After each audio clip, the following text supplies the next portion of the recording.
Hello guys, അപ്പോൾ എല്ലാവരും വിഷു നന്നായിട്ട് അടിച്ചു പൊളിച്ചെന്ന് വിചാരിക്കുന്നു. അപ്പോൾ എൻ്റെ വീട്ടിൽ ഞാൻ എങ്ങനെയൊക്കെയാണ് കണി ഒരുക്കിയത്, അതേപോലെ വിഷു എങ്ങനെ ആഘോഷിച്ചു എന്നുള്ളത് ചെറിയൊരു മിനി വ്ളോഗാണ്.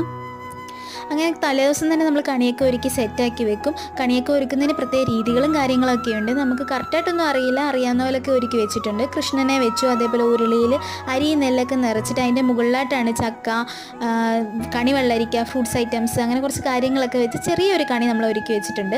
രാവിലെ ആയപ്പോൾ അമ്മ വന്ന് കുളിച്ച് വിളക്കൊക്കെ കത്തിച്ചിട്ട് ആണ് ഞങ്ങളെ കൊണ്ട് കണിയൊക്കെ കാണിച്ചു. അത് കഴിഞ്ഞിട്ട് ഞങ്ങൾ കുളിച്ച് ഒരുങ്ങിയിട്ട് നേരെ അമ്പലത്തിലേക്കാണ് പോയത്. അമ്പലത്തിൽ ചെന്നപ്പോൾ അവിടെ നല്ല മനോഹരമായിട്ട് കൃഷ്ണനെ ഒരുക്കി കണിയൊക്കെ വെച്ചിട്ടുണ്ടായിരുന്നു. നല്ല രസമുണ്ടായിരുന്നു കാണാൻ. അതേപോലെ ഒരു കുഞ്ഞിക്കണ്ണൻ്റെ പ്രതിമ കൂടി ഉണ്ടായിരുന്നു, അതും കാണാൻ നല്ല രസമുണ്ടായിരുന്നു.